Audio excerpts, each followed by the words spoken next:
information right now, just like I'm getting information. Because I'm still, this ain't nothing but this is my third Ramadan. So.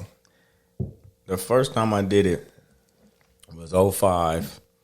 I did it by myself. Mm-hmm. It wasn't as hard. The first time, you did the first time all the way through, no water, no nothing? No nothing, but it wasn't that bad. It was like October. So it had daylight savings had hit. Mm-hmm. So it was like real short days. So I felt like, it's gonna be like nice like this. Yeah. And then about 3 years later, that bad boy was in June. And I got it. That bad boy was in June. Yeah. It was hot. Ooh. Yeah. So, Yeah, I slept a lot. Yeah. That was tough. So,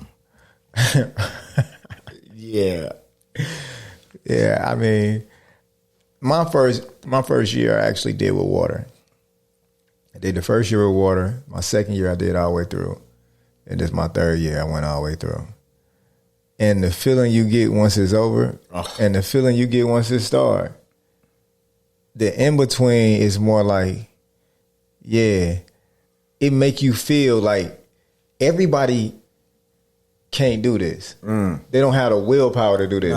It seems strange, out of the ordinary, like that's crazy. But it's not. It ain't, because when you look at what it does for you, like your body and your cells, all the rejuvenation, you rejuvenate everything. It's like you almost back to baby inside. Mm-hmm. Yeah, so you get rid of all bad habits. And it seemed like the longer it go on, the less and less I need food. It's like the first week, I'm like dying for food, and then I break fast, and then I eat 2 or 3 meals. By the last week, 2 or 3 meals or 2 or 3 bites. 2 or 3 meals, because you still be having an appetite. Still be having an appetite. By the third week, I might eat half my plate. Okay. You said I see what you're saying. Yeah, and I'm pushing it away, and then by the last week, you know what I'm saying, my wife is like, "Yo, you gonna finish your food?" And it's like 10:30, and I just got one plate of food. Yeah, I'm just like, I'm gonna finish that and go to bed. You know what I'm saying?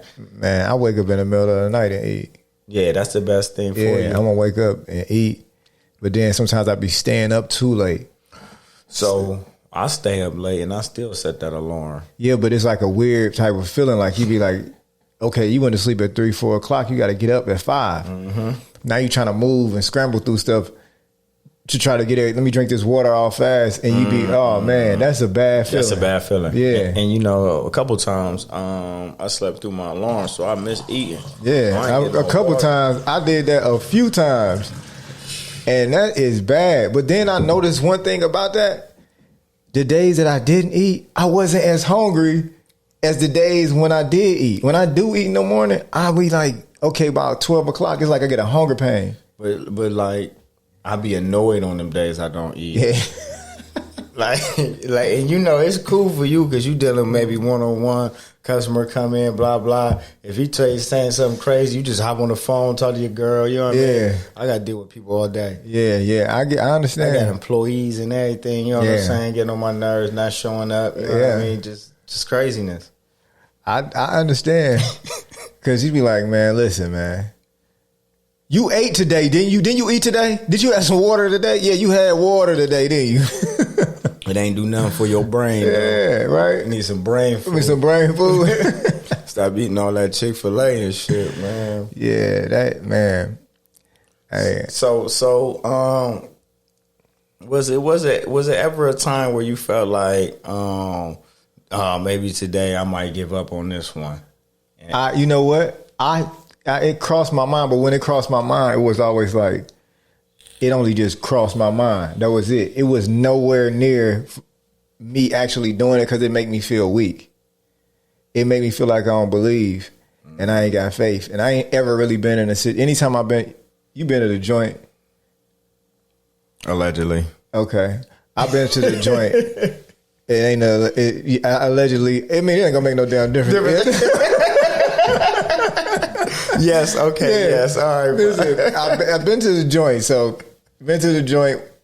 One thing that does is like it's saying like, if you can do that, I don't care how much it's gonna make you have willpower. I tell you what though, that little bit of a couple years I did, I felt like now he tripping. So this is what he said. First he said allegedly, then he said that little bit a couple of years. It's a little bit a couple of years. I admitted to it, but still a little bit though.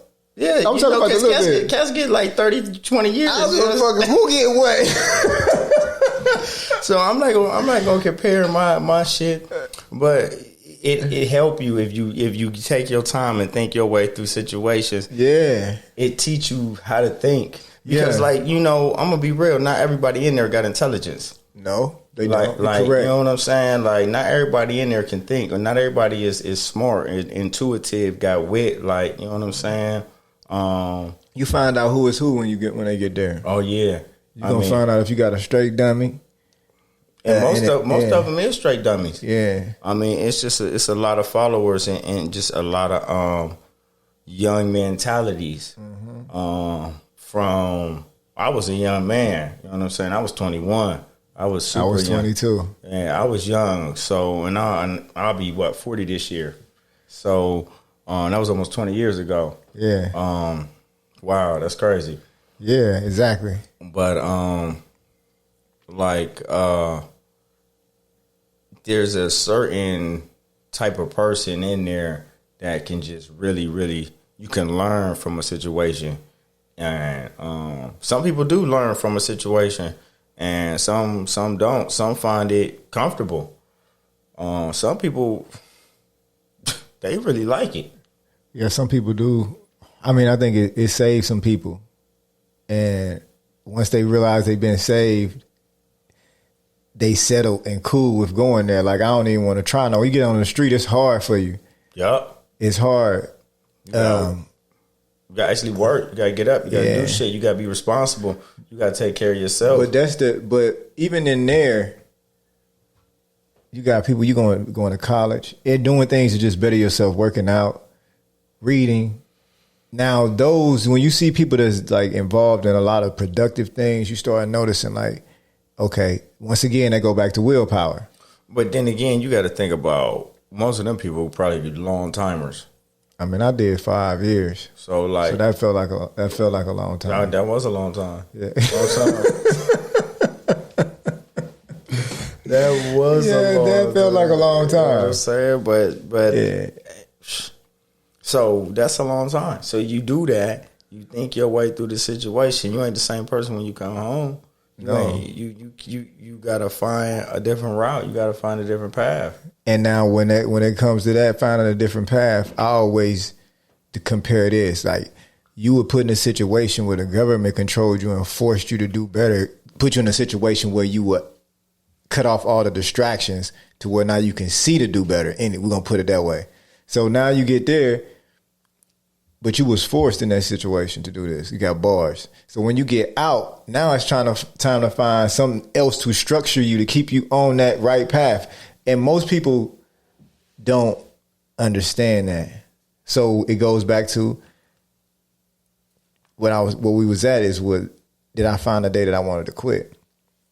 I couldn't quit in there. I can't quit over here. It ain't it's not like, okay, I'm worried about somebody watching me. Like a person, but at the same, I don't want to disappoint God. You know what I mean? So, and I don't want to disappoint just me, the God in me too. God. Yeah. So, nah, I can't let that beat me. I can't do that. Because you know what's gonna happen if you decide to break your fast. Then what? After you take that bite, you probably gonna be full, extremely full off of that first one bite. Because you're doing wrong. And then what? And then you're going to feel real bad after that. You're going to feel bad after that. And then you didn't for nothing. Because then you ain't going to eat again until tonight when it's time to break fast anyway. So what happens tomorrow? So for instance, what happens if somebody does do that? How does that work? You're supposed to make that day up. Yeah. Just like you make the time up when you wake up late. If you eat or anything, you make the time up. How does that work? What you mean? So what if somebody woke up, say the time to start fast, well, to pray was 5:43. Okay. They drunk some water at 5:44, 5:45, 5:50, 6 o'clock. Do they make that time up? You should be making that day up. You got to make the whole day up, so you might as well just go ahead and crash out. You might have to crash out. You didn't. That's it. You know what I'm saying? You didn't. You seen what the time was. If you woke up late, you just missed that day. You just missed it. Yeah. I had 3 days with migraines. I just missed that day, and I was like, oh yeah, about to have a headache, and I can feel it coming on. You know what I'm saying? Like, it's just part of it, though. So you say if you miss that minute, you got to go ahead and. I mean, if you can miss the minute, but if you cheat, it's over with. What you doing? I understand.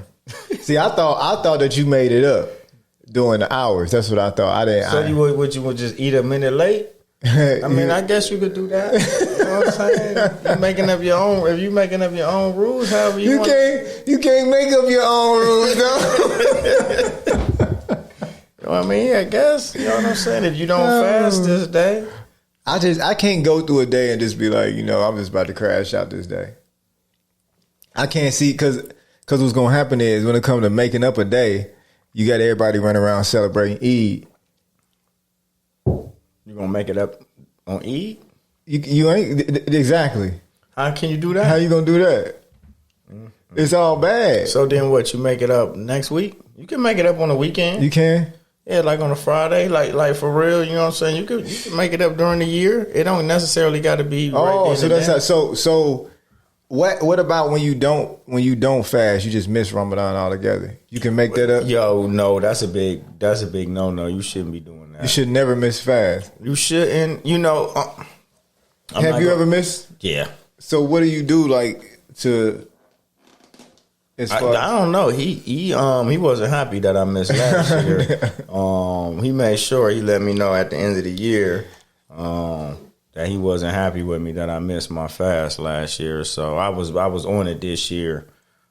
Extremely important to me to get right with him because he was sure to let. Remember, I came in here, I was distraught. Yeah, and I did mine. So you was distraught. I be looking like. That's all I say to all the homies. I'm talking about at the end of the year. Remember, I came in here with all them problems. Oh, you did? Yup. I missed my fast. Yup. Mm. Yeah. And and people really think they don't understand the blessings you really get once Ramadan is over. Right. I notice them. They real. They real. Yeah. They real. So I miss mine, and I don't want to miss mine this year. So I'm gonna go ahead and make sure I get them. What we're gonna do is we're gonna go to a quick break. I'm about to eat this food. Good looking case. Shout out Conscious by Nature. What's up, Scholar? What's up, Champ? Oh, man, shout out to the Scholar, man. He just graduated today, man, with his liberal arts degree, man. I see you, boy. We back in. Let's talk Ramadan. Let's talk Eid. So we're going to go straight in on this because I know everybody want to know about this part. But see, I noticed one thing before I even get into that real quick. I noticed that when I cut the cake, I didn't get a piece of the cake. I only got a part of the pudding and all that. So I was looking at your cake over there from a distance and I was like, during Ramadan, you crave all the sweets in the world. Man, listen, that's probably when people get a lot of cavities during that time because the craving be crazy. It's ridiculous. Okay. So while I'm looking at this cake, I said, damn, see, I don't even pay attention to sweets like that, but right now, the cake is I was like, hold up, man, why he got more cake than me? How did I cut the cake wrong? Or was I set up? I cut the wrong end of the cake. Nah, you just cut it too thin. All right, that's what I did. In slices, you got to cut it, you know what I mean? So you got nice. Big boy cake. Yeah, man. Like, it ain't no, it's just us two. That's a nice size cake, man. You know what I'm saying? Stop. He basically, what he just told me, stop playing with me. You know what I mean? I done had about 4 pieces of that cake. I'm about to go in. But while we talk about cake, I want to know this. How is you married, right? I'm married. Okay. Yeah. Wife Muslim? Yeah, for sure. She was born Muslim? For sure. Okay, so that helps you out. For sure. Okay, yeah. See that culturally, yeah. That's different when it's culturally. Yeah, yeah. It's embedded in her. So yeah. Okay. It's a huge help. Okay. So, shout out to my mother-in-law because she the one got me this shirt. The shirt? Yeah. Oh man, I gotta get one of them. Yeah, this authentic. She about to get ready to go to Morocco. Okay. Here in about a month or so. So she about to pill out. She gonna be over there till September or something. Mm-hmm. So yeah, I'm expecting some like good herbs or spices when she get back. Or natural. So how's the divorce rate over there? Like, there's a lot. It's probably ain't a lot of divorce going on out there because, like, they're culturally they're able to have more than one wife. Yeah, up to four wives. Yeah, but you know, man, how does that work? I mean, it's supposed to work like you get one wife, and you know what I'm saying. If you meet another one, you get the approval from wife number one. You know what I'm saying? Bring them into the fold. But you know, Cat's been breaking all the rules nowadays. No approval. You know what I'm saying? Hold up. Time out. Cat's been breaking all the rules, no approval. So you saying they leave out the house with one wife, come back with another wife, never even ask? Never even ask. You know what I'm saying? Just misbute, you know what I'm saying? That's bully. Is someone like a bully in this situation? I mean, yeah. You know what I'm saying? Like Debo, you just you know pushing your way through the door with the bullshit. Yeah, because you're at least supposed to discuss that with her. That's sure. something making sure that she comfortable. For sure. Yeah. You know, like anything though. You know what I'm saying? Once men get it, they abuse it. You know what I'm saying? We don't know how to really have anything without taking total advantage of it or using it in a negative light, you know what I'm saying, or a negative connotation or something like that. We just basically always just misuse power. Like, and it don't matter what culture or what race, you know what I mean? It's just the qualities of men.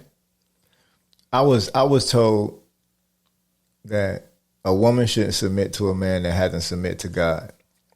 This is true. So, if you know that your man has submit to God, and then you go about it as like you were saying, you leave the house and you come back with a wife. So now you're using the fact that she understands and she has submitted to you already because she know that you submit to God, but you're still doing wrong. Yeah, and in a sense, you are doing wrong. You know what I mean? Because true commitment to God would be taking all the proper channels and going through it about the right way. You know what I'm saying? And for real, the first discussion is before I even leave the house to go look for one is to tell my number one that a discussion need to be had about looking for one. You know what I mean? Just out of respect for your partner, whoever they are. You know what I'm saying? Like. Denying somebody a basic choice with lies is not, you know what I mean? It's wrong. Like, true that. I just can't see, I just can't see that being a possibility in this country. You know what I mean? You don't think it works over here? Oh, no. I mean, it could. It works in some cases, but it's not. I mean, if you applied it right, it could work. But I just don't think, honestly, that we as a country, America, is emotionally stable enough to handle situations like that. You know what I mean? It's just like you said, in other countries, it's a part of the culture. Yeah. It's not a part of the culture here, so a lot of the women here are already programmed to feel how they feel about a situation, and over in other countries, they were born into a way of living. Yeah, basically, and you know, at the same, you're right. It's basically a mind state over here. You know what I mean? It's a mind state over there. Both. It's just it's two different. It's just two different mind states for sure. So, yeah, I just don't see that being a real possibility. Especially with the divorce rate being so high over here, you know, people just. But the divorce rate is high over here, and I would say it's not high over there because I heard it's not high in Africa either. But I also know like a lot of my clients that are African there a lot are Muslim over there. So they were born into the culture of seeing this on a regular basis. So over here, now we're gonna go ahead and get into what it really is. Okay, so so a lot of the times, due to the fact that it's not accepted over here, it's considered a man ain't bringing no woman home, so he's put in a situation where he's cheating. However, in a place where it's a part of the culture, you don't have to cheat because you can come together and y'all can be as one. Now, due to the fact that that's not here, but this you gotta understand. But is it in the man?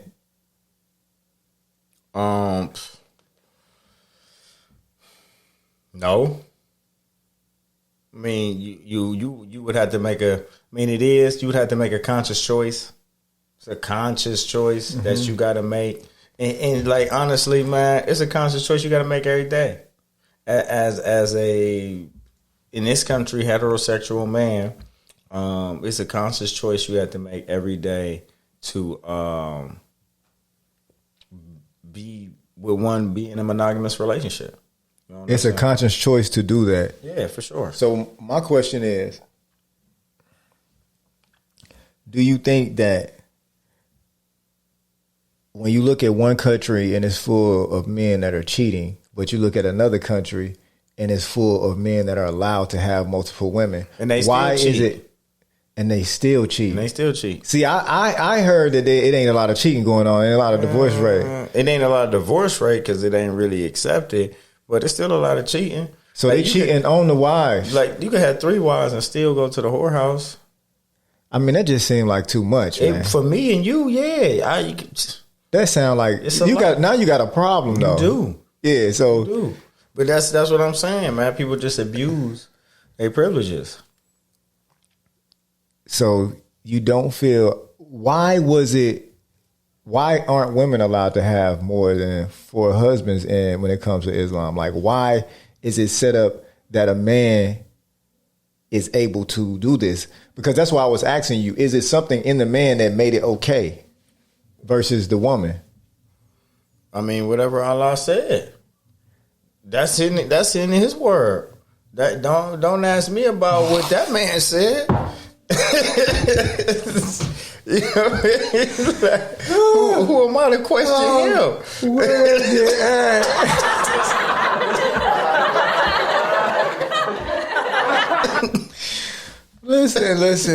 Listen. Oh man.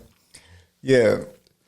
You got a point. But however, this is what, me personally, like if you ask most women, if you ask a woman, do she feel like a man can actually be with one woman for the rest of their lives? What would you feel like a woman would say? She gonna say no. Why though? Because she know the instincts of a man.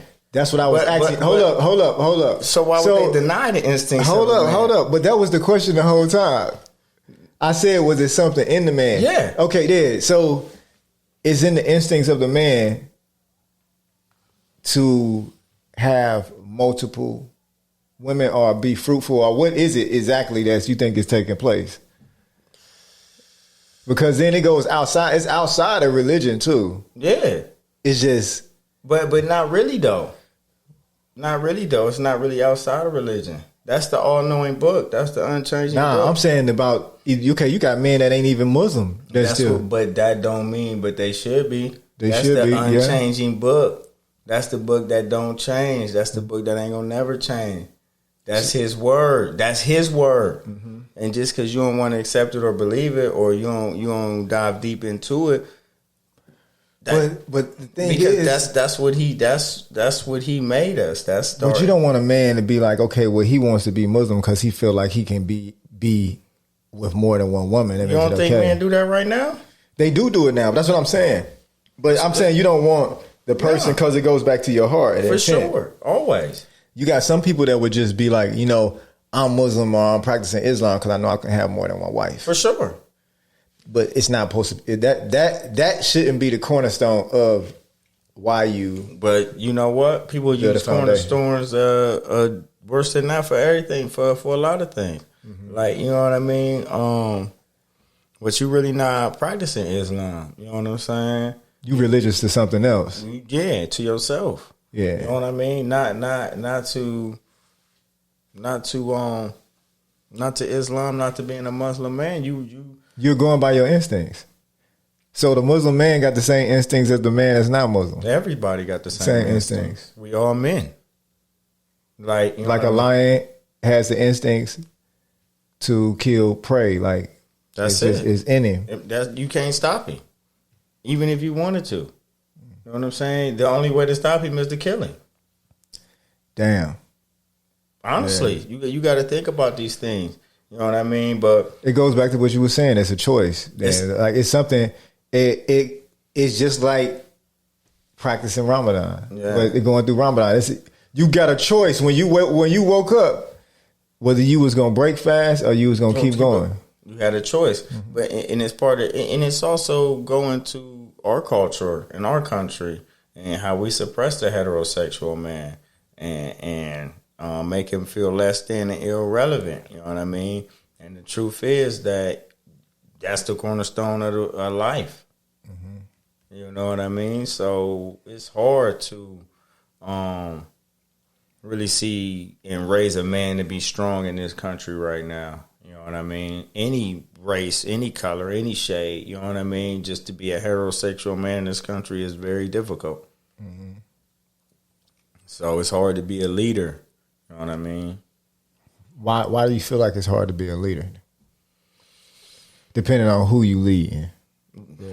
I mean, you got to understand that we not, a lot of us ain't conscious right now. You know what I'm saying?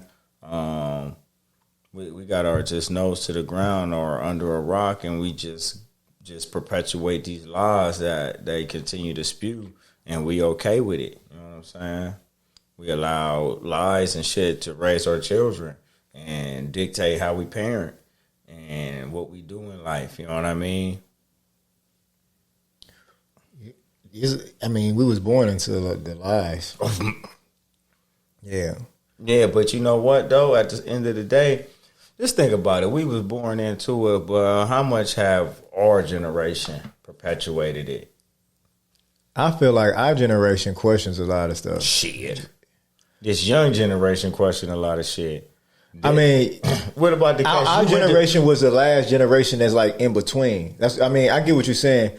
We still see, for instance, it goes back to being Muslim.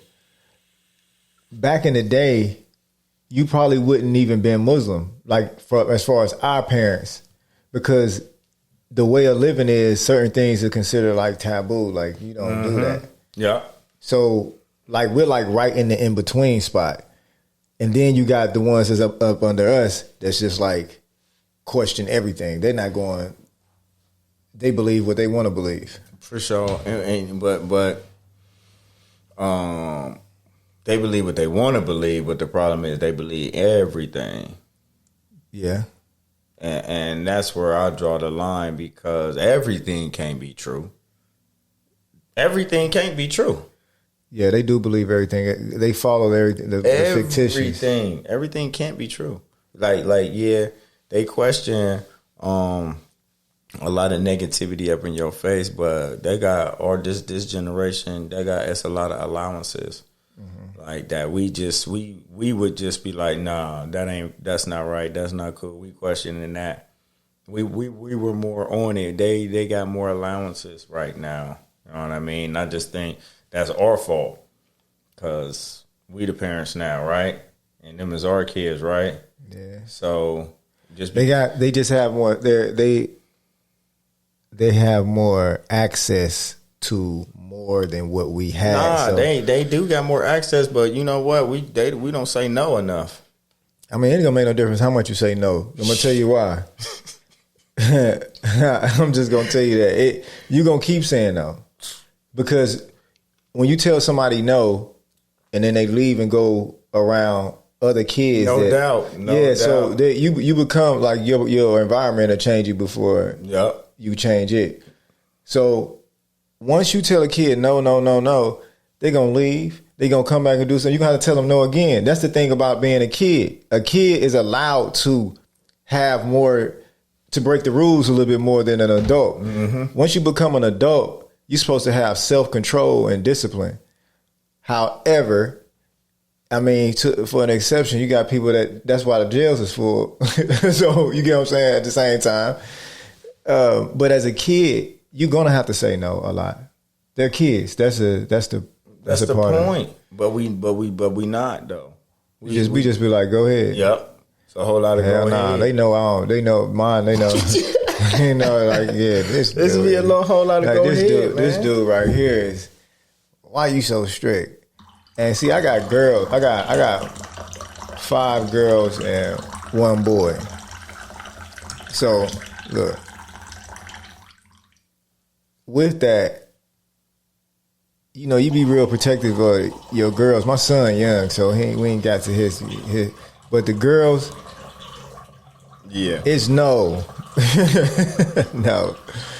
But I mean, you gotta face it. You gotta face the, you know what I mean, the problems in the future anyway, because they're gonna have their own personality. They're gonna grow up and be women, and that's just what it's gonna be. Shout out Ayanna Johnson. Yeah, man, I love you. But yeah, so like my oldest, just to watch her go from, okay, this is like my nigga, basically, pretty much. Like that was my only child. So I went away with her when I was 2 years. She was 2 years old when I went away. So when I came home, she was 7. So I kept her around, tomboy. Like, okay, boxing. We used to be, yeah. All right. Then the transition happened. A transition will take place right in front of your face. So now you feel like you losing your friend. Like, hold up, man. And they be looking at you a different way too. Like, man, hold up, back up, man. You know what I mean? Okay, so then you go through that stage. Then you can have, what's that, about 18, 19. So now you get to the place where they actually know more than you. They think they do. So, but you got to let them have it, because you can't beat that, sis. You're not going to beat that, because now you're in a position where it's like they have to learn from their own experiences now. Like, this is what you taught them. Your whole thing is to teach them to be self-sufficient. So now they got to be able to make their own moves. They ain't trying to hear what you're saying, because like they got other influence on the outside too. So, you know, you got to let them everything run its course. But for a dad, it goes to your patience kicks in. Like, okay, now I got to be patient. Just like you could be with your girl. Like, why you do that? You can't. Your daughter, you got to go ahead, man. Go ahead. But see, okay. Why you not patient with your girl now? No, I'm patient with her. Yeah, I'm patient. What I'm saying is I'm not even speaking directly at you. Mm-hmm. Hypothetically speaking, as a man, why aren't we more patient with our women? Because at the end of the day, they just daughters, right? You got a point. That was nicely put too. Like, so we as men, we got to be more patient with our women. And start teaching them and talking to them instead of talking at them. See, the thing about my wife is she know a lot because I taught her a lot.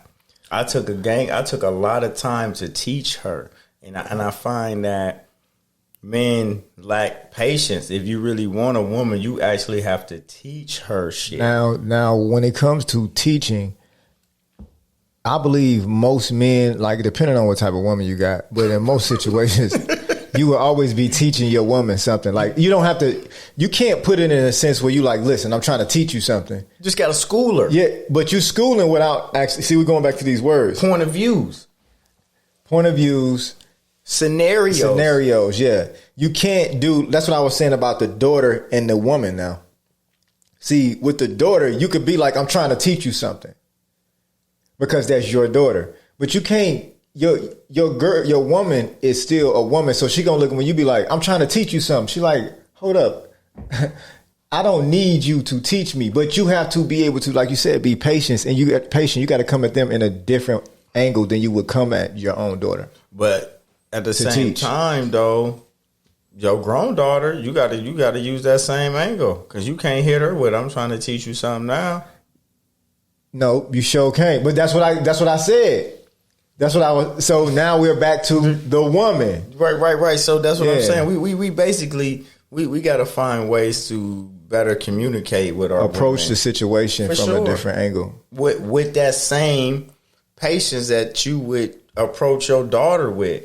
Because you trying to teach them, but you can't actually tell your wife or your woman like, "Yo, I'm teaching you this." Like, no, hell no. That's an argument. You done started you done threw the whole because damn. That's low key disrespectful, especially if she got like 2-3 degrees, nigga. What you talking to? It don't even have to be a degree. It could just be period. Yeah. Because at the same time, she's teaching you too. Because if she ain't got down, she probably a little dummy, and I'm going. No, not necessarily. Because you got people that got degrees. That's dummies. There's dummies, and a degree right now is common, and it don't mean you don't have to. It's more people without degrees. Yeah, but this is egos. Yeah, degrees is egos. So it's hard to teach somebody when you tell them, and you speaking to their ego, or you speaking to them making $100,000 a year or 125, and they got 3 degrees. And you trying to teach them something, and you ain't teaching nobody. You can't do that. Exactly. However, at the same time, we're supposed to be teaching each other. For sure. Yeah. But she can't come home like I'm trying to teach you. She can't, even no matter fact, don't be using the word teaching in the house. Look. Unless you're talking about the damn dog. Teaching, yeah. So you know what? Let's not teaching. I'm trying to enlighten you. Nah, I'm trying. You can't use enlighten either? Nah, hell no. Hell no. We should be enlightening each other. Nah. How would you? I don't know how to word. You don't say nothing. You said it first time. You said you say scenarios. Explain the scenario. Man, I remember this one time. Or this is why I don't do certain shit like this, because this is how it happens. You see how it unfolded. Yeah, because with Tony and Gina, they bang, bam. Yeah. I ain't fucking with that. Yeah. I ain't fucking with that. Yeah, exactly. Yeah. I understand. It's respect. It's respect. It's respect. And that's another thing. How does the household, how does that impact your relationship? Islam, how does that impact your relationship? See, as she's overly respectful, overly nice. It makes it very difficult to stay angry longer than 15 seconds, no matter what, longer than annoyed. What happens if she feels that you angry, y'all about to get into an argument, what does she do? Oh, she'll just leave me alone. She'll leave you alone? Yeah. She'll probably, like, most of the time. She'll fix you some tea? Yeah, always. Well, if you get mad, she go fix you tea. Yeah. That's peace. Peace. You can't get mad with you can't get mad with tea. Nah. How? Yeah, you can't even be angry. Drink. It just don't. You trying to be mad? Mm-hmm. You can't be. You sip the tea. It just start calming you down.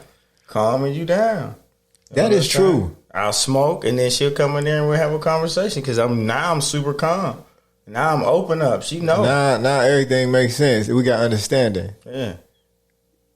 You know what I'm saying? She practice patience too, though. Mm-hmm. You know what I mean? A lot of times in situations,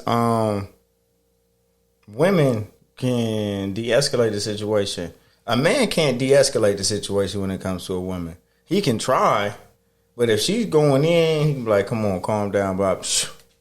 How long would that take? How long? Actually, I disagree with that. Because it depends on it depends on your hand. Then it depends on it depends on back to how you approach the situation, because usually when they upset, automatically their emotions is involved. Their emotions involved when they ain't upset. Exactly. So it could get to the point to where you would just have to back off some. You can't apply pressure in that situation. Now, if we're upset,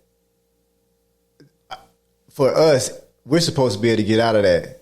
Easily, yeah. Because now you so embargoed up in your emotions. Like now you really like attached to your feminine side a little too much. Like you just really just mad all day long. You just let the anger and the attitude run its course and then get over it. Yeah. You can't push on with that shit. Yeah. That's just too much. You know what I'm saying? That just takes too much energy and too much out of you constantly. You know what I mean? And you know that's a part of Ramadan too. You know what I mean? Situations like that when you especially when you tired and you fatigued and people annoy you and you super angry. But your house is peaceful. Oh, my house is super peaceful. Yeah, my house is peaceful. I can't ask for a better one. Like helping me break fast, helping me prep my meals, getting me all the way together because, you know, I don't get off till late. So when I come home, everything on, steaming, ready to go. As soon as the Eid play, you know what I mean? We break fast and enjoy the night, you know what I mean? For them couple of hours, go to sleep, get up, do it again. Yeah, see, that's a beautiful thing. What you feel like what you taking with Ramadan? Like, what do you feel like what you did during Ramadan, now that Ramadan is over, what are you taking with you that you didn't have before Ramadan? I'm gonna take the patience.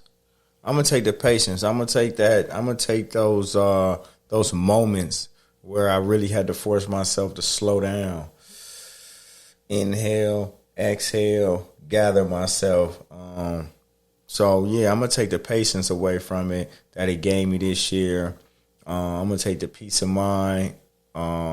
In those times where I really, really felt overwhelmed or whatever, step away and regather myself. So yeah, just that whole scenario on how I carried myself during the month, dealing with people, dealing with situations, not allowing myself to get too high, get too low, and then just go with that, really. So mostly just the patience and just being able to trust myself, find myself.